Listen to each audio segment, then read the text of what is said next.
Sous les combles d'un vieil immeuble du Marais, un horloger à la retraite, Étienne Lemoine découvre un objet qu'il n'avait jamais vu auparavant, dissimulé derrière une cloison de bois ronge par le temps. Une horloge noire, lourde, aux aiguilles figées sur mini-wine sept, une fine poussière la recouvre et pourtant, quand il la prend dans ses mains tremblantes, un frisson parcourt son bras. Elle semble tiède comme si elle respirait encore. Le cœur d'Étienne bat plus vite. Cet homme d'ordinaire calme et méthodique sent une présence presque murmure. Il tourne la clé fouilleuse du mécanisme et au moment où le ressort glince, un faible tic-tac civil, régulier, obstine. Mais quelque chose d'étrange se produit. À chaque battement de l'horloge, une image lui traverse l'esprit, des silhouettes fuyant dans les rues sombres, un ciel lointain, des pas précipitent sur les paves humides. Paris, 1942, était un recul d'un pas pris de vertige. Il n'a jamais vécu la guerre, mais tout à coup, il en ressent les poids comme un souvenir enfoui qui remonte à la surface. Était-il possible qu'un objet garde en lui la mémoire d'un temps disparu? Que ferez-vous, vous, si une horloge vous montrait les souvenirs de notre cycle? Les jours suivants se tiennent à penser casser là. Chaque soir, il remonte la pendule, et chaque soir, les visions deviennent plus précises. Une jeune femme aux cheveux sombres apparaît souvent. Elle porte une robe simple, un manteau beige trop grand pour elle, et serre contre sa poitrine un petit carnet lit de cuir. Parfois, elle regarde autour d'elle, appuyée, puis disparaît de moment où la grande aiguille atteint minute. Étienne, fasciné, note tout dans un cahier, il lui donne un nom clair, et dans son atelier, il murmure « Claire, Claire, qui étais-tu » Le tic-tac continue implacable, comme si l'horloge répondait. Une nuit, alors qu'il observe le cadran, il remarque une inscription gravée dans le métal « Atelier Morine, Paris, 1939 ». Il connaît ce nom, du moins avec guillemets. Morine, un maître horloger disparu pendant l'occupation, accuse d'avoir aidé la résistance à fabriquer de faux passeports et des caches dans des objets ordinaires. Étienne sent alors que l'horloge n'est pas un simple vestige du passé. Elle a été conçue pour cacher quelque chose. Mais quoi? Il démonte doucement la façade. À l'intérieur, derrière le balancier, un fin fil de papier jaunite. Il la déplie, des lettres à l'encre bleue pâlie dessinant des mots tremblants, pour celui qui entendra encore battre le cœur de Paris. Et en d'autres, il regarde l'horloge intrigue, puis il lève les yeux vers la fenêtre. Dehors, les cloches de la capitale se dressant sous la pluie, et là, dans le reflet du verre, il croit voir, derrière lui, la silhouette de Claire immobile, le regard tourne vers les tombes. Les jours suivants, Étienne se plonge dans les archives. Il parcourt des journaux d'époque, les listes déportées, les dossiers de la résistance, nulle trace d'une Claire liée à un atelier d'horlogerie. Mais son fil est un numéro de France livré de 1943. Un détail l'interpelle, une photo floue d'une jeune femme distribuant des tracts près de la place des Vosges. Même manteau, même canne-presse contre elle. En légende, jeune messager inconnu est le 14 juillet 1943. Étienne sent son souffle se bloquer le 14 juillet. Jour de fête, mais aussi jour de rafle. Il ferme les yeux, imagine cette jeune femme courant sous la pluie et cachant un secret dans son carnet. Peut-être un message, peut-être une vérité. La nuit suivante, il place l'horloge sur sa table, fait celui. La flamme d'une bougie danse sur le métal noirci. Le tic-tac s'intensifie. Minute approchée, et soudain la piste change. L'air devient froide. Il entend au loin le grondement du moteur, le martèlement de bottes sur le pave. Étienne comprend qu'il ne rêve pas. L'horloge lui montre la mémoire du lieu. Devant lui, la jeune femme apparaît. Elle ouvre son carnet, murmure quelque chose qu'il ne parvient pas à entendre, puis glisse une minuscule clé dans la fente de la pendule. Puis tout s'efface. Le silence retombe. Étienne, tremblant, se précipite vers la roche, fouille chaque recoin. Rien.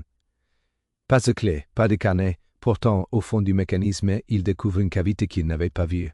À l'intérieur, un petit morceau de tissu soigneusement plié. Il le déploie. C'est un fragment d'un drapeau tricolore et filoche taché de suie. Sur le revers, une initiale brodée et si claire, l'émotion l'envahit. Il comprend que cette horloge était témoin, peut-être même complice, d'une histoire oubliée. Un amour, une trahison, une existence. Mais il manquait encore les mots. Ce carnet qu'elle serrait contre son cœur existait-il encore quelque part, et si l'horloge n'était que le premier maillon d'une chaîne. Étienne allume sa lampe et sort une carte ancienne de Paris et marque tous les lieux marchands dans les articles d'époque. L'atelier Morin, la place des Vosges, est un point encore intrigant, une boutique d'horlogerie abandonnée depuis 1944 rue de Rosiers. Le lendemain, il décide de s'y rendre. En franchissant la porte à Rouilly, un parfum de métal, de cire et de poussière à l'enveloppe, des montres éparpillées sur les étagères figées dans le temps, et au fond, sur une morte décrépite, un dessin grave à la pointe d'un couteau, une horloge, et en dessous une fraise à peine lisible. Les tombes gardent ce qu'on oublie, Étienne murmure ses mots comme une prière, et alors qu'il s'apprête à quitter la pièce, un bruit secret intite. Sa propre horloge dans sa sacoche vient de s'arrêter, les aiguilles figées sur la même heure qu'à la découverte du début, minute moins 7. Et sur le sol, juste sous la lumière grise d'un carreau brise, quelque chose brille. Un petit clan laiton, celle de Claire peut-être, mais pour quel secret, pour quelle mémoire, et si c'était l'ouvrir bien plus qu'un simple mécanisme, peut-être une porte vers ce que Paris a voulu oublier. Étienne tient la petite clé dans sa paume tremblante comme si elle était brûlante. Dehors, la pluie s'écrase contre l'épave de la rue des Josiès, et le vent s'engouffre dans la boutique abandonnée, faisant tinter les champs des montres suspendues. Chaque cliquetis semble lui murmurer une chose continue. Alors il obéit, il nettoie la clé avec son mouchoir, observe la forme délicate de ses dents et remarque qu'elle porte une minuscule gravure, les lettres M.A. Maureen, le même nom que celui inscrit au dos de l'horloge. Étienne son attention montée. Il comprend que cette clé n'est pas un simple vestige, c'est un message, un fil d'Ariane qui le conduit toujours plus profondément dans les ombres du passé. Il rentre chez lui, il serre l'objet dans sa poche et dépose l'horloge sur sa table de travail. Les aiguilles ne bougent plus. Le silence pèse et lourd, presque coupable. Étienne murmure. Claire, que voulais-tu que je découvre? Il introduit la clé dans une petite fente qu'il n'avait jamais remarquée à la base du socle. Elle tourne avec un léger clic. Aussitôt, un compartiment secret s'ouvre, révélant un rouleau de papier très fin enroulé autour d'un petit tube de cuivre.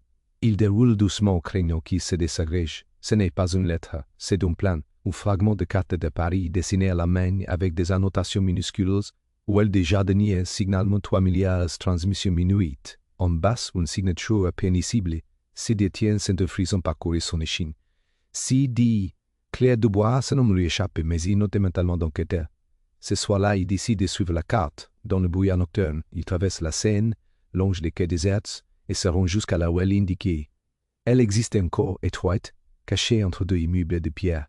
Une odeur d'humidité et de charbon flotte dans l'air. Il avance prudemment, sa lampe torche tremblante dans la main. Au bout de la ruelle, une porte murée. Sur la pierre, il distingue une marque étrange, une empreinte circulaire, semblable au cadran d'une montre. Il approche la clé. Elle s'emboîte parfaitement dans une cavité presque invisible. Il tourne. Un déclic retentit, suivi d'un soufflet d'air froid. Une trappe s'ouvre lentement, dévoilant un escalier descendant sous terre. Étienne hésitait, mais la curiosité l'emportait. Chaque marche lance son poids. Il sent l'humidité des murs, l'odeur métallique de la houille, et plus il descend, plus le silence devient assourdissant. En bas, une pièce minuscule éclairée par une ampoule vacillante, des cassettes, des papiers, des restes de radio. Il comprend immédiatement.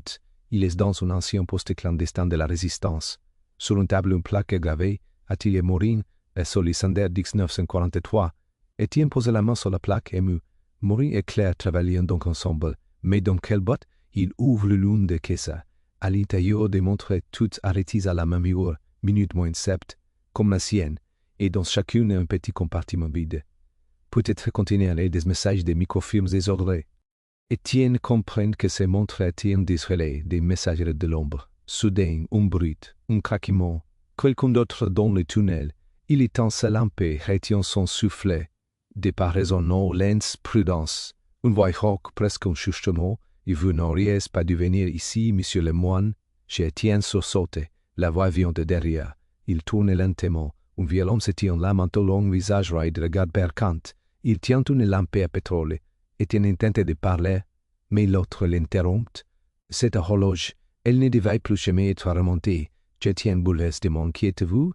L'homme s'avance. La lumière tremble sur ses traits. Je m'appelais Marcel Ouvier. J'étais l'apprenti de Morin. Étienne écarquille les yeux. Ouvier. M.A. les initiales sur la clé. Marcel posait sa lampe sur la table. Nous avons fabriqué cette horloge en 1943. Elle devait garder les souvenirs d'un vaisseau que les Allemands n'auraient jamais dû découvrir. Claire était notre messagère. Elle transportait les codes cachés dans le mécanisme. Étienne, ému, murmure, et que lui est-il arrive? Marcel baisse la tête arrêtée. Le 14 juillet. mais avant cela, elle a réussi à remettre le dernier message à Maureen. Il la serre dans cette horloge juste avant d'être mené lui aussi. Un silence lourd s'installe. Étienne demande des messages. Où est-il? Marcel sourit tristement. Le message n'est pas sur papier. Il est dans le temps. Étienne force sur chaque. Il répète le code de transmission. 3 battements, un silence, 7 battements. C'est une fréquence. Étienne comprend que l'horloge n'est pas seulement un souvenir. C'est une machine codée. Marcel se tourne vers lui. Mais soyez prudent. Il y a des choses qui vaut mieux laisser dormir. Puis il s'aligne dans le couloir, disparaissant dans l'ombre. Étienne reste sur le boulevard. Il prend l'horloge dans ses bras, écoute le tic-tac régulier qui s'est remis en marche. 3 battements. Silence. 7 battements. Il compte, fascine. Et alors qu'il observe le cadran, il remarque quelque chose d'inédit. Les aiguilles ont légèrement bougé. Minute moins 6. Le temps s'avance à nouveau. Étienne sent une émotion le submerger, comme si Claire, quelque part dans la mémoire du métal, venait de lui donner un signe. En quittant la cave, il croise à nouveau le regard froid des montres arrêtées, des témoins silencieux dont courage efface. Des roses, Paris dort sous la pluie, mais pour lui, rien n'est plus pareil. Le lendemain, il retourne à son atelier, décide de décoder la fréquence.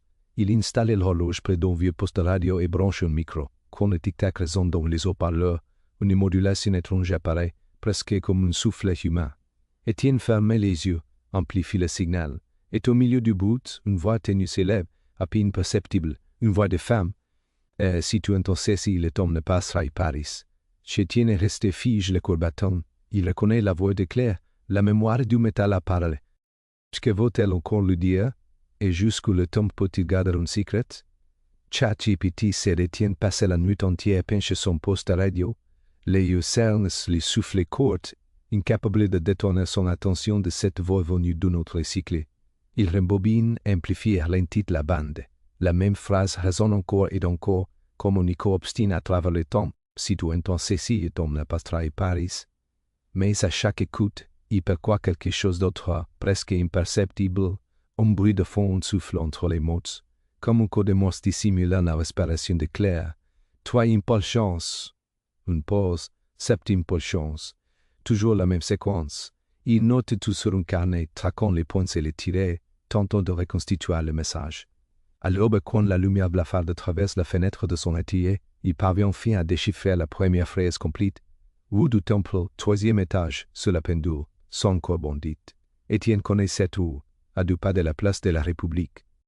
Un quartier qui, en 1952, grouilla d'ateliers, de familles juives, de résistants et d'informateurs. Il hésitait à s'y rendre. Le message pourrait être un simple hasard du but, ou pire, un piège de son imagination. Mais l'appel est trop fort. Il enfile son manteau, glisse l'horloge dans son sacoche et sort dans un matin froid. Paris s'éveille lentement. Les boulanges revendent leurs rideaux, les premiers trams grinçant dans la brume. La ville semble paisible, mais pour Étienne, chaque moment encore les traces invisibles d'une époque qu'il n'a pas vécue. En arrivant rue du Temple, il s'arrête devant un immeuble ancien, façade décrépitée, volet clos. Le numéro correspond à celui noté dans son carnet. 3e étage. Il monte l'escalier étroit, le bois craque sous ses pas. Au palier, une porte scellée par une épaisse couche de poussière. Il pousse doucement. Elle s'ouvre dans un grincement lugubre. L'air qui s'en échappe est froid, charge de moisissure et de souvenirs. À l'intérieur, un appartement abandonné, fiche dans le ton. Un fauteuil effondré, un piano couvert de draps, des journaux de 1944 sur le sol. Et au mur, un grand pendule arrêté sous minuit moins 7. Étienne approche le soufflet court. Il tend la main vers le cadran. Le bois est sec fendu, mais à l'arrière, il sent une irrégularité. Une petite ouverture dissimulée derrière le mécanisme. Il sort sa clé, celle qu'il garde depuis la découverte de la boutique. Il introduit. Un déclic. Le panneau s'ouvre, révélant une enveloppe scellée par de l'acier rouge, craquelée par le temps. Sur le cachet, un symbole, un rose stylisé. Étienne la brise délicatement et déplie le papier. Les mots sont écrits à l'encre noire d'une écriture fine et pressée. Si vous lisez ceci, c'est que la France respire encore. Le réseau Lysander n'a pas disparu, Ido. Sous le pont des Arts, à la 13e dalle, repose que nous avons protégé. Étienne relit la phrase plusieurs fois. Il a l'impression d'être plongé dans son roman d'espionnage, sauf que tout se laisse bien réel. La rose. Si symbole n'est pas anodin. Il se souvient de la voix où, dans un vieux dossier de la Résistance, c'était l'emblème du réseau Lysander, un groupe clandestin franco-britannique chargé d'exfiltrer des aviateurs alliés et de transmettre des messages secrets à Londres. Moran et Claire faisaient donc partie de ce réseau, mais pourquoi cette cache sur le pont des Arcs et qui ont-ils protégé? Étienne range la lettre dans sa poche, referme doucement la pendule et quitte l'appartement. Dans la rue, le bruit des voitures modernes contrastait cruellement avec le silence des fantômes qui sentaient marcher à ses côtes. En longeant les quais, il ne put s'empêcher d'imaginer Claire courant dans le même room, son carnet contre elle, poursuivi par la Gestapo. Il se surprend de murmurer son prénom, comme s'il pouvait encore l'entendre. « Je suis la Claire. Je t'écoute. » En arrivant sur le pont des Arcs, la scène miroitait de mes claquillards chantait. Les cadenas modernes brillant au soleil, accrochées par des amoureux inconscients de l'histoire qui dort sous leurs pieds. Étienne se penchait comme tel les une à une, jusqu'à la 13e. Il s'agenouille sur un petit tournevis et s'approchait sur le doucement une pierre.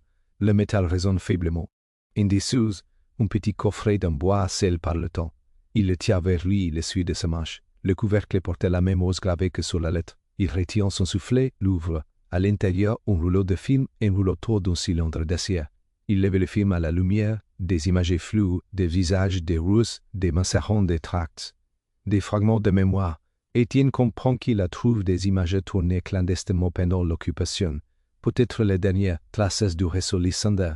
Il referme le coffret et s'assoit sur le pont bouleversé. Les images sur le film semblant vivantes, comme s'il passait tenté encore de parler à travers la pellicule. Le vent soufflait fort, et pendant un instant, il croit entendre une voix féminine, portée par le courant de la Seine, mais laisse pas le temps s'effacer ce que nous avons aimé. Étienne fermait les yeux émus. Il sait maintenant que son devoir n'est plus seulement de comprendre mais de transmettre. Il décide de développer les films de ce soir dans son atelier, mais alors qu'il se lève, un ombre passe sur le pont, un homme imperméable et sombre qu'il observe depuis la rambarde opposée. Étienne fronce les sourcils. L'homme reste immobile, fixé, puis tourne les talons et disparaît dans la foule. Un frisson glace parcourt son dos. Quelqu'un d'autre connaît cette histoire, peut-être depuis longtemps. Et si cette horloge n'était pas seulement la gardienne des souvenirs, mais aussi la clé de secret que certains préféraient d'enfouir à jamais? ChatGPT cède. Le soir même, Étienne verrouille les volets de son atelier, allume une lampe et avide les déroule le film retrouve sur le pont des Arcs sur une vieille table en verre. La lumière tremble sur les bobines, projetant des ombres mouvantes sur les murs, comme si les fantômes du passé reprenaient vie autour de lui. Il installe son ancien projecteur, celui qu'il utilisait jadis pour restaurer des films d'époque et glisse délicatement la pellicule à l'intérieur. Le ronronnement du moteur emplit la pièce, et une odeur de poussière brûlée se mêlait, celle du métal chaud sur le mur les premières. Images apparaissant floues, tremblantes, mais terriblement raises. Des rues de Paris sombres et vides sous l'occupation, des soldats allemands marchant au pas, des enfants courant dans l'ombre des visages fatigues, des regards sportifs. Puis soudain, une femme, Claire, Étienne le chien son soufflet, elle traverse le cadre et son manteau battant sous le vent, son carnet serre contre elle. Derrière elle, un homme la saute à distance, Maureen Horloger. La caméra tremble comme si celui qui filmait craignait d'être vous. Le film continue. On voit Claire entrer dans une petite cour, frapper à une porte. À l'intérieur, des hommes autour d'une table discartent des armes dissimulées, des papiers que l'on cachait dans des montres. Étienne connaît alors la même horloge que celle qu'il possède. C'est là que tout commence. Puis, brusquement, la pellicule se déchire dans un bruit sec. Étienne sursaute. Le projecteur s'arrête. Le silence retombe et lourd oppressant. Il se précipite vers la machine, tente de réparer la bande, mais quelque chose attire son regard. Sous le bord du film, à peine visible, des lettres inscrites à la main, image après image. Il prend une loupe. Ce sont des mots. Ne crois pas ce que tu verras après la lumière. Il frissonne. Étienne relance le projecteur, cette fois lentement, manuellement. La séquence suivante montre un signe différent. Un sous-sol éclairé par une ampoule nue. Claire est là, assise et menottée à une chaise. Face à elle, un officier allemand, visage glace, uniforme impeccable. Il part sèchement, mais aucun son ne sort du projecteur. C'est un filmier, pourtant les lèvres de l'homme sont claires. Où est le code? Où est le code?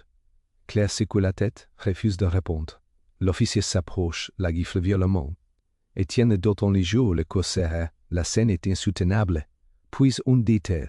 Sur le mot derrière elle, une horloge arrêtée sur minute moins 7. Toujours la même heure. Étienne comprend, chaque fois que l'horloge s'arrête, un souvenir se fige, et cette heure n'est pas une salle, c'est le moment exact où Claire a été arrêtée. Le film continue. Maureen apparaît, Ménéphos dans la même pièce.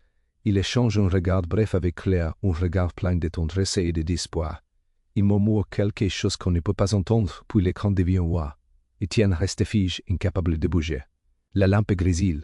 Dans le silence, le tic-tac de son horloge reprend soudain, tout seul. 3 battements. Silence, 7 battements, le code. Étienne note chaque séquence, puis réalise que ce rythme, transposé en morse, donne une nouvelle phrase. Sous les toits de Saint-Paul, la vérité éteinte. Il se frotte les yeux. L'église Saint-Paul-Saint-Louis, à quelques rues seulement de son atelier. Il éteint le projecteur, enfile son manteau et sort précipitamment. Dehors, la nuit est froide et humide. Le vent souffle sur les ruelles du marais, soulevant les papiers et les souvenirs. Lorsqu'il arrive devant l'église, les lots de porte-bois sont closes. Il contourne le bâtiment, cherche un accès discret et finit par trouver une vieille porte de service entrouverte. À l'intérieur, le silence est presque religieux. La loi sciente des sièges humide les colonnes de pierre, l'air sans la ciel, la poussière et le mystère. Étienne monte lentement l'escalier mais non comblé. À chaque marche, le bruit de séparation, amplifié par les chauds du lieu. Sous les toits, il découvre un vaste grenier encombré de caisses, de livres anciens, de toiles d'araignées, mais au centre, une étrange forme est couverte d'un drap. Il s'approche, tire le tissu, une grande horloge murale, semblable à la sienne mais dorée, incrustée d'inscriptions latines. Il y a aussi une plaque en cuivre, Tempus custodit veritatem, le temps garde la vérité. Il effleure le cadran et dit sans qui ne fait rien, l'aiguille se met à bouger. Le tic-tac résonne à nouveau, identique à celui qu'il connaît. Puis un léger cliquetis, un compartiment s'ouvre à la baisse. À l'intérieur, un vieux carnet. Étienne saisit souffle la poussière. Sur la couverture, journal de Dubois, ses mains tremblantes. Il s'assit sur une chaise, ouvre la première page. Paris d'ici 1943. Maureen dit que l'horloge est prête. Si elle sort vite, elle portera ce que nous n'avons pas pu dire. Étienne tourne les pages, fascine. Il découvre les pensées de Claire, ses doutes, sa peur, son amour pour Morin, et surtout, une phrase qui revient sans cesse. Le temps parlera pour nous. À cet instant, une voix retentit derrière lui. Vous avez trouvé ce que vous cherchiez, monsieur le moine? Étienne se retourne brusquement. Dans la pénombre, l'homme imperméable et sombre du pont des Arts se tient là, une nuée froide dans le regard. Il avance d'un pas. Remettez-moi le carnet, s'il vous plaît. Étienne serre le journal contre lui. Qui êtes-vous? L'homme sourit légèrement. Puissance, collectionneur d'histoires. Certains ne doivent pas être racontés. Le silence s'éteint. L'horloge derrière les arrêtait figeant les tombes. Étienne sent son corps s'accélérer. Il comprend que cette fois, ce n'est plus seulement une quête du passé. C'est une lutte pour la mémoire elle-même, et la prochaine seconde pourrait décider si la vérité de Claire survivra ou disparaîtra à jamais. Étienne reste fige, le carnet serra contre sa poitrine, son souffle court, ses doigts moites sur la couverture usée. Devant lui, l'homme imperméable avance lentement, son pas régulier résonnant sur le vieux plancher du grenier de l'église Saint-Paul. La lumière des cierges, en contrebasse, filtre à travers les interstices du bois et l'éclair par éclats le visage de l'inconnu. Étienne distinguait enfin ses traits, un visage dur berrouillé par les années, mais étrangement familier. « Qui êtes-vous » répétait-il la voix tremblante. L'homme sourit, un sourire sans chaleur. « Bon homme ne vous dira rien, monsieur le moine, mais celui de mon père peut-être. » Hans Ritter, Étienne restait silencieux. Le nom résonne comme un gifle. Ritter, même officier que dans le film, c'est lui qui interrogeait Claire. « Chez votre père, j'étais lui dans la cave ?» L'homme hochait lentement la tête. « Oui, il a servi à Paris pendant l'occupation. Mais ce que vous ignorez, c'est qu'il a fini par trahir son propre camp. » Chez Étienne fronce les sourcils, incapable d'y croire. Il a aidé Claire à s'enfuir. C'est lui qui a filmé l'image que vous avez vue. Il voulait qu'un jour quelqu'un la trouve la vérité.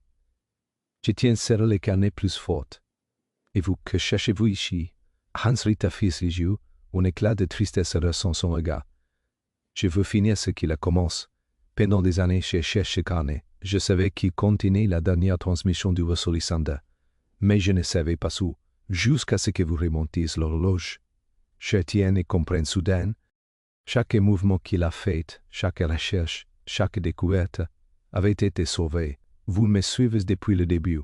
Je ne réponds pas, mais son silence suffit. Étienne recule d'un pas. Le plan chagrins. Ce carnet n'est pas à vous, dit-il fermement. Il a passion de l'histoire. Rita le fixe, impassible. L'histoire, monsieur le moine, est ce qui contrôle la mémoire, et ce qui conscience ce carnet, pour être changé ce que le monde croit savoir de Paris sous l'occupation. Son souffle glace parcourt la pièce. Étienne sent le poids du carnet, lourd de secrets et d'un geste rapide. Il les glisse sous sa veste. À ce seul il est encore plus précieux que je le pensais.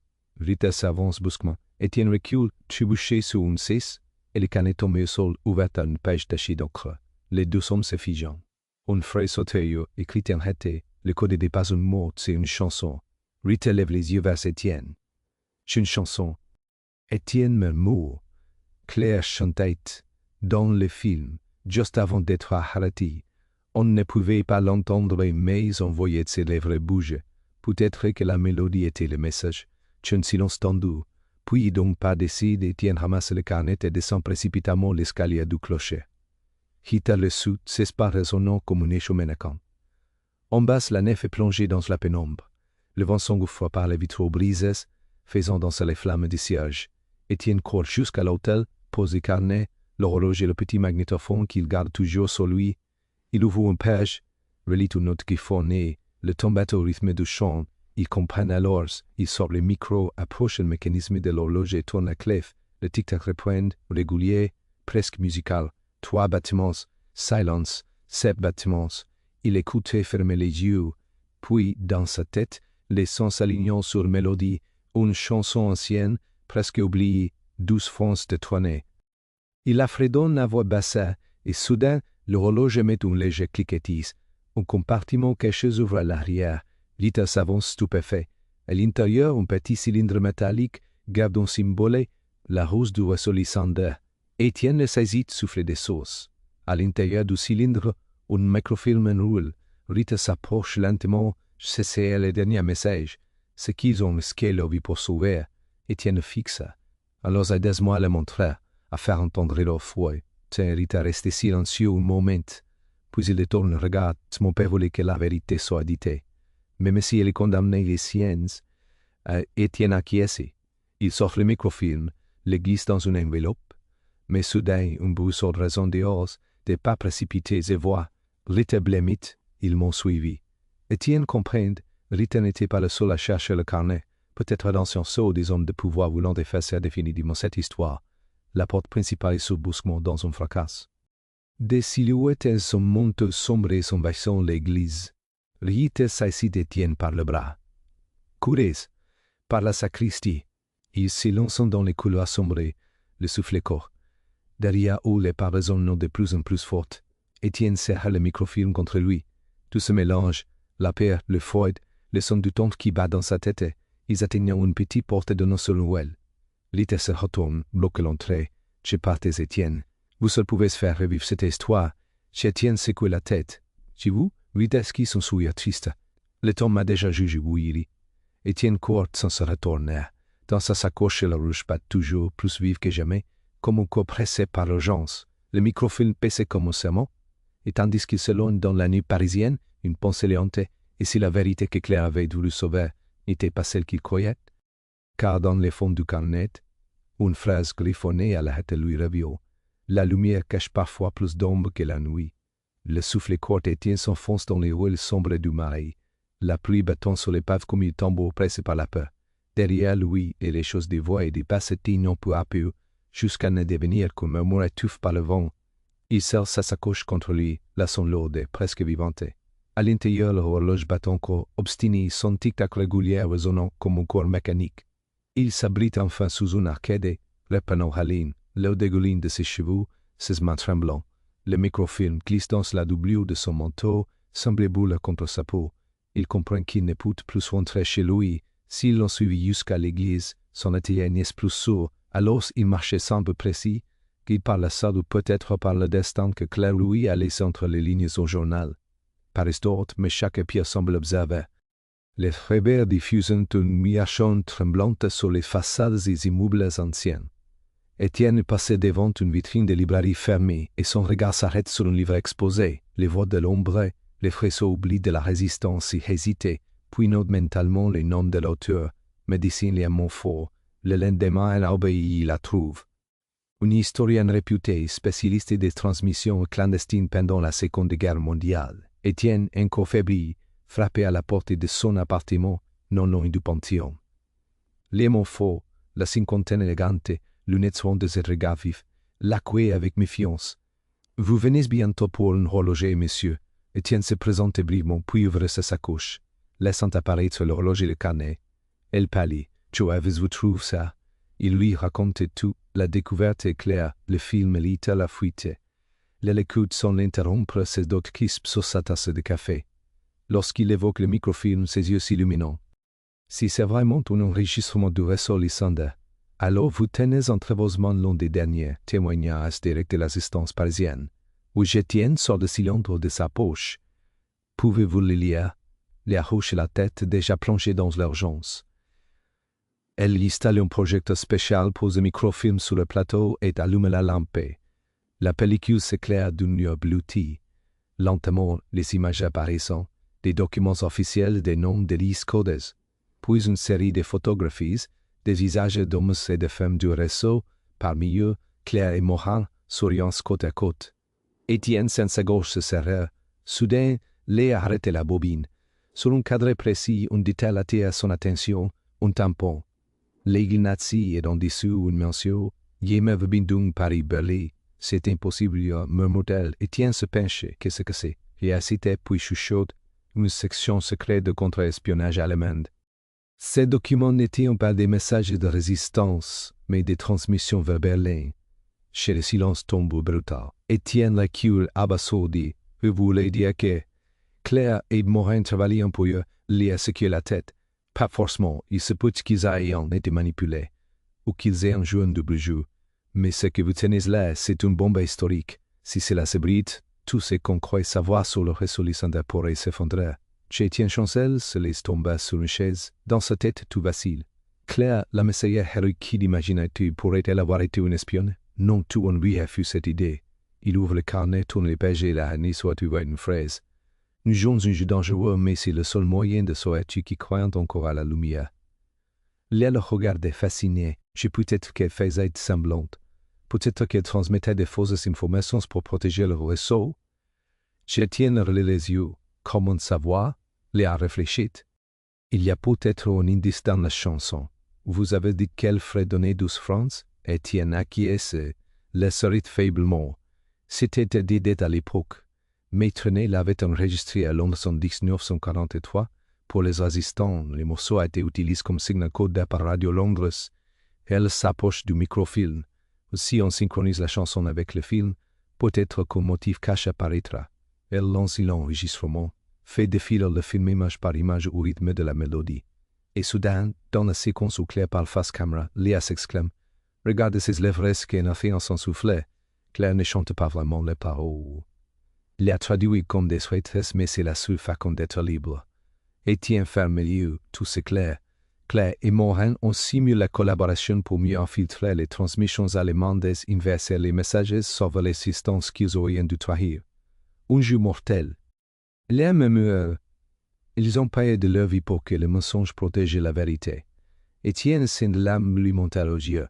Et alors c'est que la mémoire que l'horloge gardait. Pas celle de la honte, mais celle du sacrifice. Léa hoche la tête et mou. Vous devez montrer cela au monde. Mais à peine a-t-elle prononcé ce mot qu'un bruit sec résonne derrière eux. La porte d'entrée vient de s'ouvrir brusquement, des pas lourds s'approchant. Étienne échange un regard panique avec Léa. Elle éteint la lampe et cache les microfilms dans sa veste. Trois hommes s'entraînent, silhouettes sombrées, visages masques. L'un d'eux dit d'une voix rauque « Rendez-nous le film, monsieur Lemoine. Ce passe n'a pas besoin d'être réveillé. » Étienne serre les poings. « Trop tard, murmure-t-il. Le temps s'est déjà remis à battre. Alors, derrière l'horloge, les styles posés sur la table, se mettent à tinter doucement. Un son profond clair, comme un carillon d'église qui résonne et traverse les âges, les hommes s'arrêtant, déstabilisés. Et pendant un instant suspendu, tout semble fige, la lumière, la poussière, les battements du cœur d'Étienne, le passé et le présent se confondant, et dans le silence qui soude, une seule question pleine, glaciale. Jusqu'où ira-t-il pour défendre la mémoire de ceux que le temps voulait faire taire? La piste est plongée dans une pénombre oppressante, seulement traversée par les faisceaux vacillants des lampadaires filtrant à travers les volets entr'ouvertes. Étienne fixe les trois silhouettes immobiles, les mains tremblantes, la gorge sèche. Léa, debout près du bureau, cache nerveusement le microfilm dans la doublure de sa veste. Le tic-tac de l'horloge posé sur la table implique l'air d'une tension presque insoutenable, comme si chaque battement annonçait une seconde de trop avant la catastrophe. Le plus grand des hommes s'avance d'un pas. Son accent trahit une origine étrangère, un léger ruisselement à peine perceptible. « Vous n'auriez jamais dû ouvrir ce qui devait rester à ciel, monsieur Lemort. Certaines vérités n'ont pas besoin de lumière. » Étienne gardait le silence.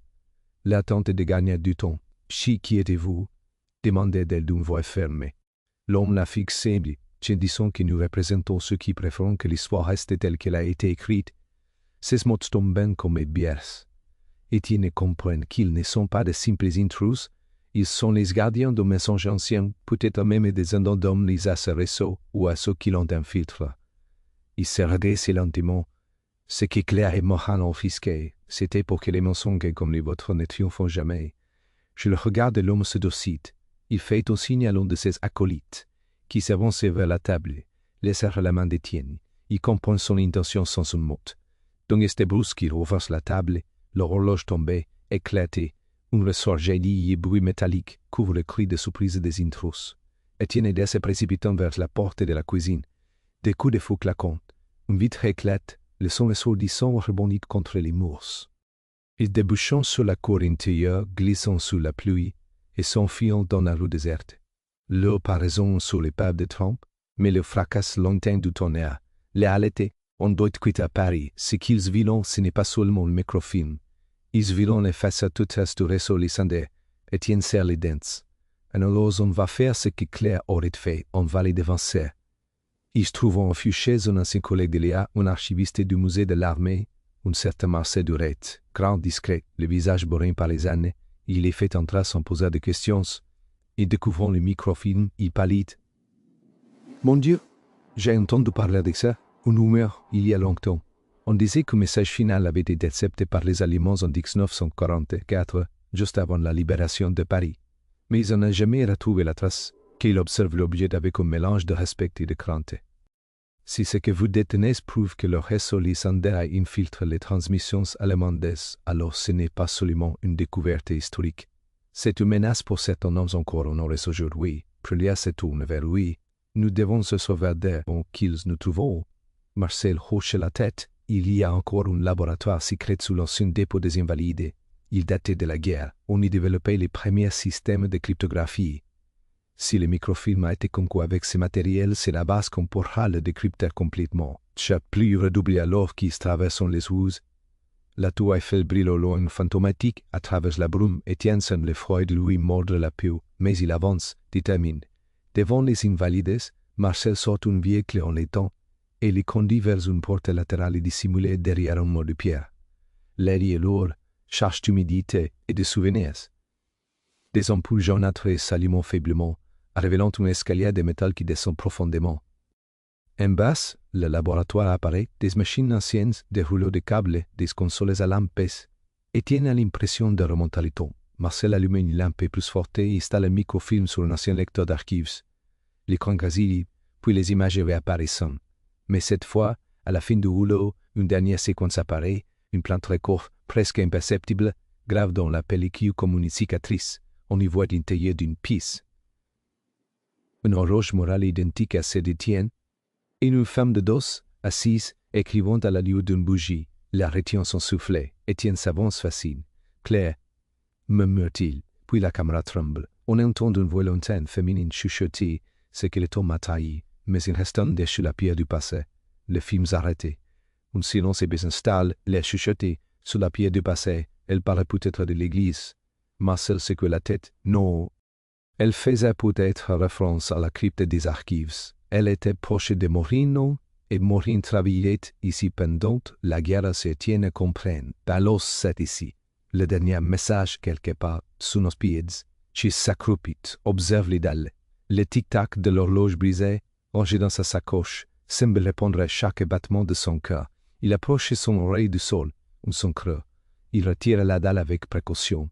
En dessous, un petit coffret de métal, oxydé par le temps. Il le sort, souffle la poussière. Il murmure, c'est elle. Claire l'avait cachée avant d'être arrêtée. Étienne ouvre le coffret. À l'intérieur, un film plus petit accompagne notre pli scellé de ruban rouge. Il l'ouvre lentement. L'écriture est faite trembler. Pour celui qui comprendra les tic-tac du silence, le dernier souvenir appartient à Paris et à lui seul, fait que le tombe lui rende justice. Étienne sent une émotion violente le traversa. Là essuie une larme. Mais avant qu'il n'ait le temps d'aspirer, un bruit se ressent dans le couloir derrière des pas. Lance mesures. Une voix froide. Vous êtes allé trop loin, monsieur Lemoine. Étienne se retourne. Les hommes sont revenus. Mais cette fois, ce n'est pas le chef qui parlait.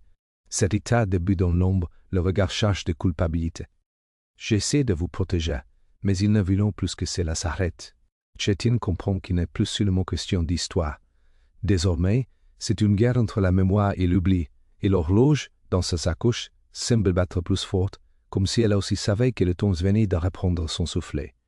Le visage de Rita se baigne dans la lueur tremblante des ampoules du sous-sol, se stratifié par la fatigue et le remords. Étienne reste immobile, le coffret dans une main, la lettre de Claire dans l'autre, son combattant à l'unisson du tic-tac et feu de l'horloge dissimulée dans sa sacoche. Léa, derrière lui, fixe Rita sans comprendre. « Vous nous avez trahis ?» demandait-elle d'une voix blanche. Rita secoue la tête. « Non, je vous ai suivi pour les éloigner, mais ils savent maintenant nous sommes. Vous devez partir avant qu'ils arrivent. » Étienne plie ses lieux. « Vous dites-ils mais exactement qui vous intéresse cette histoire ?» Rita hésite et puis murmure. Des descendants ont besoin des familles qui ont bâti leur gloire sur les accords secrets entre le commandement allemand et certains membres du gouvernement français. Si ces films sortent, ce ne sont pas seulement des noms qui tomberont, mais c'est tout un pan de la mémoire nationale. Les savants indignés. Je leur voulais dire que Claire Morin, tous ces résistants ont été effacés pour protéger la réputation de traîtres d'élite. Rita baisse les yeux. Oui, et moi je porte les sangs de l'Ondieu. Mon père a tenté de se racher, mais sa confession n'a jamais été entendue. Ce microfilm, cette horloge, c'était son dernier espoir. Étienne serre le coffret. Alors aidez-nous à finir son œuvre. Rita le regarde longtemps avant de hocher lentement la tête. Il s'approche, sort de sa poche un petit médaillon en argent. Gravé dessous, une rose et un chiffre 7. Mon père disait que tout communiquait à la septième heure du septième jour. Je n'ai jamais compris ce que cela voulait dire. J'ai une fléchit. Il sort la lettre de Claire, la relit rapidement. À la fin, une phrase sautait au you. Quand le carillon sonna 7 fois, la vérité trouvera la lumière de Paris. Les murmures. Le carillon, l'horloge. Elle n'est pas seulement un mécanisme, mais c'est un clef. Étienne sort l'horloge de la sacoche. Elle est fissurée, abîmée, mais encore vivante. Il tourne la clef avec précaution. Les aiguilles s'animent tremblantes jusqu'à se fier au sept. Un déclic se fait entendre suivi dans son cristallin. Ding, ding, ding, ding, 7 coups. Puis du corps même de l'horloge, un petit compartiment s'ouvre. À l'intérieur, un minuscule fragment de pellicule presque invisible. Rita retient son soufflet. Le prend entre ses doigts, le pose à la lumière. On y distinguait l'image d'un plan de Paris et une inscription à peine visible. Sous la tour, le soufflet. Étienne relève les yeux. La tour Eiffel, la hoche la tête. Pendant l'occupation est parfois de relais pour les transmissions. Si Claire a voulu que son dernier message repose là, c'est peut-être dans les sous-sols du Champ de Mars. Et un regard regarde sa montre. Nous devons y aller maintenant. D'ici peu, ils seront là. Ils s'élancent à travers les tunnels des Invalides, débouchant dans une ruelle silencieuse, puis prenant une vieille camionnette de service garée à proximité. Paris dort encore, drapé brouillard. Le housse des filons fantomatiques. Le fleuve brille sous les lampadaires comme une veine d'argent. Les observe Étienne. Si vous réalisez ce que cela signifie, si le message de claire conscience est que je pensais, cela pourrait être écrit à la libération de Paris. Étienne garde les yeux fixés sur la route. Alors il faut qu'il soit entendu. Rita à l'arrière serre son médaillon. Ses yeux sont humidés. Peut-être qu'il n'est pas trop tard pour rendre justice. Arrive au Champ de Mars. La boum s'est dépaisée et font les bouts de la ville. La tour Eiffel se dressait, majestueuse et sombre, sa structure de fer disparaissant presque dans le ciel et tout. Rita les guide jusqu'à une grille latérale menant sous le pavé. Mon père y était venu souvent pendant la guerre. Il disait que les tombes avaient une voix ici. Chez descendant en escalier en collimacon glissant dans une galerie trouée. L'air effroid s'attourde de métalliques. À mesure qu'ils avançaient, Étienne distinguait sur les mots d'anciennes inscriptions des chiffres, des initiales et des messages effacés par le temps. Enfin, ils arrivant devant une grande porte de fer rouillé. Rita posait la main dessus, murmure « C'est ici ». Léa l'aidait à forcer la serrure. La porte s'ouvre dans un grincement terrible. À l'intérieur, une vaste salle circulaire, envahie de poussière et de câbles anciens. Au centre, un socle de pierre, sur lequel pose une horloge identique à celle d'Étienne. Étienne s'approche, fasciné. De deux horloges jumelles, Léa observe le mécanisme. Non, celle-ci est inversée. Elle tourne à rebours et défonce les sourcils. Étienne comprend soudain, l'un garde le passé, l'autre le libère. Il approche l'horloge de sa sacoche et les aligne face à face. Leurs aiguilles commençant à vibrer légèrement, comme si elles se reconnaissaient. Un son étrange élevé, un accord grave presque humain. La poussière tombe lentement autour d'eux, puis un clic et le socle s'ouvre, révélant un petit projecteur. Étienne insère les fragments de pellicule trouvés dans la première horloge. Le moteur se met en marche. Une image tremblante apparaît sur le mur. Claire, encore elle, assise dans une chambre faiblement éclairée. Sa voix, fragile mais claire, implite la salle. Si vous entendez ceci, c'est que Paris a retrouvé son souffle. Ce que nous avons caché n'était pas un mensonge, mais une promesse. Ce qu'on a appelé traîtres était un des gardiens du vrai signal de la libération. Le message de Londres n'est jamais venu par les ondes, mais par le temps lui-même. C'est l'horloge qui l'a transmise. Rita chancelle. Étienne serra la main de Léa. La vérité vertigineuse, les instances n'avaient pas attendu le signal de Londres et ils l'avaient écrit eux-mêmes, que dans le battement du temps. Les horloges n'étaient pas des objets, mais des relais, et Paris, ce jour-là, s'était libéré de lui-même. Mais avant qu'ils puissent dire un mot, un brousseau résonne derrière eux, un groupe d'hommes s'embissent dans l'escalier. Rita pâlit, ils nous en trouvent. Étienne éteint le projecteur, range précipitamment la pellicule. Léa saisit l'horloge inversée. On n'écoute pas les laisser face à cas. Rita saute une arme de sa veste et le regard décide. Allez-y, savez ce qu'ils ont voulu faire taire. Chenet Étienne vous proteste, mais Rita les pousse. C'est mon tour d'arrêter Tons. Et alors que les premiers coups de feu éclatant dans le couloir, les tic-tac des deux horloges accordent un même rythme, puissant, implacable, celui d'un corps qui refuse de mourir. Le vacarme explose dans les couloirs de fer. Les balles cochons contre les murs. Le temps semble se fissurer sous la fourrure des hommes. Rita, seule face à la horde qui descend, tire méthodiquement. Chaque détonation résonnant comme un coup de glace. Étienne entraîné à travers une trappe dissimulée derrière le socle, dévalant un escalier étroit plonge dans l'obscurité. Le souffle court, il s'enfonçant plus profondément encore sous la terre, là où le bruit de la surface se perd dans le silence lors des fondations de Paris. Les tic-tac des horloges résonnent dans sa coche d'Étienne, amplifient comme si les morceaux bataillent à leur rythme. Derrière eux, un dernier cri, un écho bref. Rita, puis plus rien. Laisse arrêter un instant bouleversé. Étienne ferme les yeux. Il savait ce qu'il faisait. Chaîne hoche la tête, les larmes lui montant les yeux. Devant eux, un couloir étroit menait à une grille scellée par le temps. Étienne force la serrure avec une tige de métal et la porte s'ouvre sur tunnel oubli. Là, il y a cherche de poussière et d'histoire. Des rouilles courent le long des murs. Un ancien passage technique de la ligne sud-ouest, construite sous d'anciennes galeries militaires. Ils avancent dans la lumière vacillante d'une lampe. Léa brisait le silence. Étienne sait ce que disait Claire Svay. Alors ce n'était pas Londres qui a donné le signal de la libération. C'est Paris lui-même. Les horloges ont envoyé les rythmes aux cloches, aux radios, aux transmetteurs clandestins ou une symphonie du temps. Étienne murmure, un bâtiment collectif, un corps qui s'est libéré de lui-même. Chez l'ajoute, le monde a préféré croire à un message venu d'ailleurs. Il marche encore, les tunnels débouchent en fond dans une vaste salle voûtée. Au centre, un vieux poste radio couvert de toits d'araignées. Étienne s'approche, souffle la poussière, découvre une plaque gravée, Atelier Radio Lissandais, 1943. S'exclame. C'est d'ici qu'ils ont tout transmis. Elle pose la main sur le boîtier. L'appareil est fermé, les composants sont étonnamment intacts. Étienne sort les fragments de pellicule, les deux horloges, et les aligne sur la table. Claire disait que le message appartenait à Paris. Si le signal a été diffusé ici, alors peut-être qu'il restait cornicho dans les fréquences. Léa comprend. Ils branchant le poste à une batterie secours retrouvée dans son coin, réparant les câbles, réactivant les lampes. Le poste grésille, puis un soufflet, un bourdonnement, et enfin, très faiblement, un son, un battement régulier. Étienne règle les ondes. Tic-tac, tic-tac. Puis, à travers les parasites, une voix fragile s'élève, étouffée par le temps. Ici Paris, le temps se sera venu. L'air retient son soufflet. Étienne ferme les yeux. Il vient d'entendre la véritable transmission du 24 mai 1944, celle que personne n'avait jamais enregistrée. Claire et Morin n'avaient pas seulement que de messages, ils avaient laissé la voix de Paris battre à travers les décennies. Étienne Momou, c'est le signal d'un peuple entier. Les larmes aux yeux, que nous venons de le révéler. Je mets là un mot de courte durée. Un bruit lointain résonne dans le tunnel, un grand domo sourd. Étienne baisse le volume.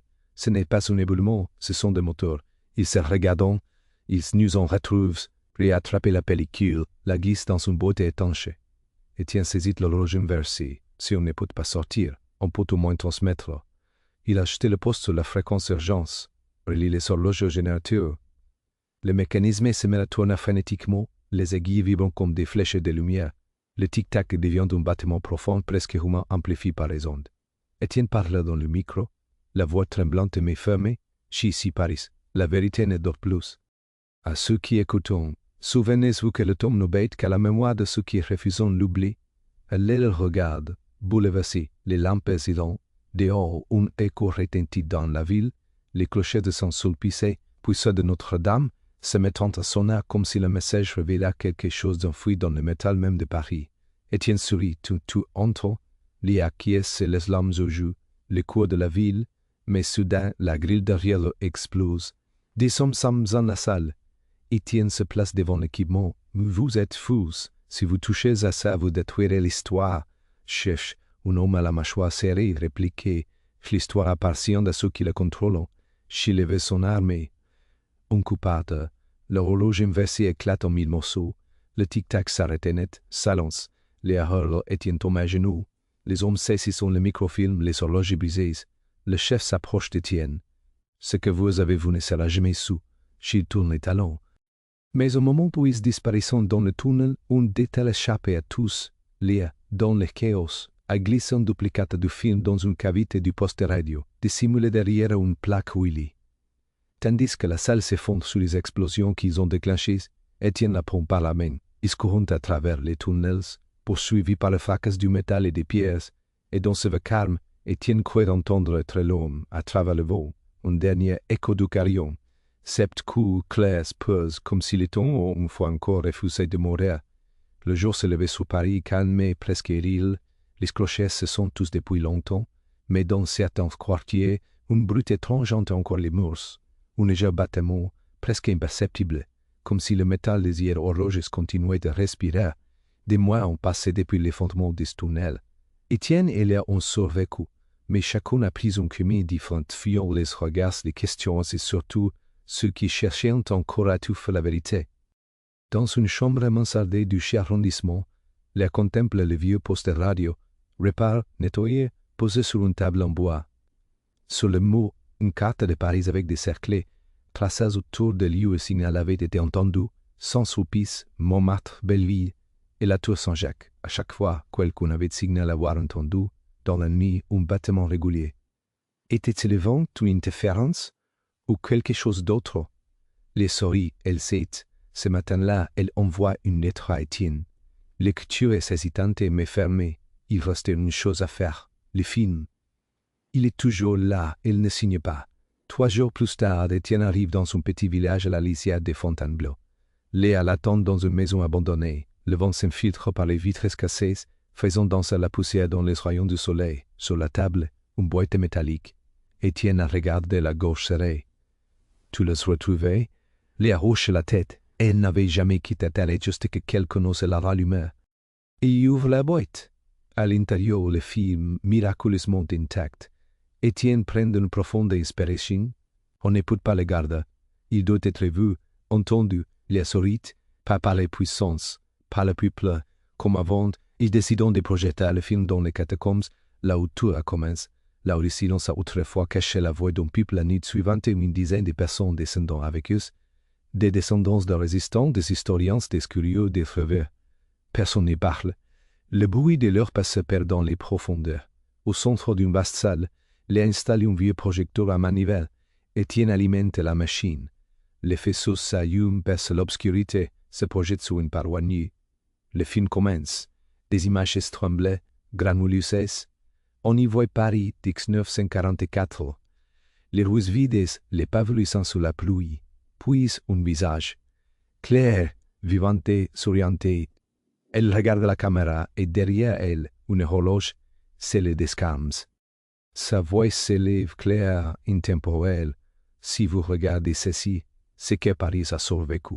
Ce n'est pas un message de guerre, c'est un message de mémoire. Le temps n'appartient pas aux vainqueurs, il appartient à ceux qui se souviennent.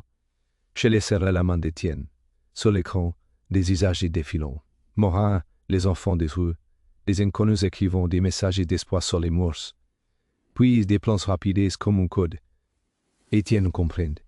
Il sort un carnet de déchiffrés. Chaque image correspond à une lettre, chaque horloge à une mot. À la fin du film, les lettres s'assemblent pour former une phrase. Les tombent sur ceux qui l'écoutent. Soudain, un bruit au long. Des pas, là éteint le projecteur. Le silence retombe, mais dans ce silence, un tic-tac léger s'élève venu de l'ombre. Une horloge ancienne fixée dans la pierre se met à battre. Étienne s'approche. Sur le cadran, une gravure à peine visible. Ritter et fils 1927, son souffle se coupe. Il avait caché ici la même horloge que celle qui avait inversé les tombes, réparée et vivante. Léa murmure. Il savait qu'on reviendrait. Étienne place la main sur le verre, les aiguilles avançant lentement, mais à rebours, comme si elle défilait vers un souvenir qu'elle refusait d'oublier. La lumière vacille, le tic-tac s'accélère, l'air s'écarte. Étienne comprend trop tard. Le mécanisme n'est pas qu'une montre, c'est un allée. Une onde fracassante, échappée, s'élève, se diffuse dans les profondeurs, puis remonte et remonte encore crevassant. Les pierres, les aiguilles, les murs, les antennes, les fils. Dans tout Paris, à la même seconde, les horloges anciennes s'arrêtent, puis redémarrant ensemble. À Saint-Sulpice, à Montparnasse, au Panthéon, un bâtiment qui parcourt la ville. Les gens s'arrêtant dans les cafés, levant la tête, écoutant. Une émotion étrange, familière, les traverse sans qu'ils sachent pourquoi. Étienne regarde Léa bouleversé. Il n'a jamais voulu qu'on garde le secret. Il voulait qu'on se souvienne, et sourit. Et maintenant c'est fait. Sur l'écran encore chaud du projecteur, les dernières images du film s'effacent lentement, laissant apparaître un plan fixe du cadran de l'horloge, accompagné d'une phrase manuscrite. Le passé n'est pas perdu, il atteint. Étienne ferme les yeux, le tic-tac continue. Il résonne dans la ville, dans les pierres, dans les corps. Et tandis que l'aube se lève, on pourrait jurer entendre quelque part dans le vent la voix de Claire chuchote « Et chez Paris, le temps se souvient de vous. » À vos chevaux qui écoutaient si un jour vous trouviez une ville, ou l'horloge arrêtée, au seriez-vous la remonter?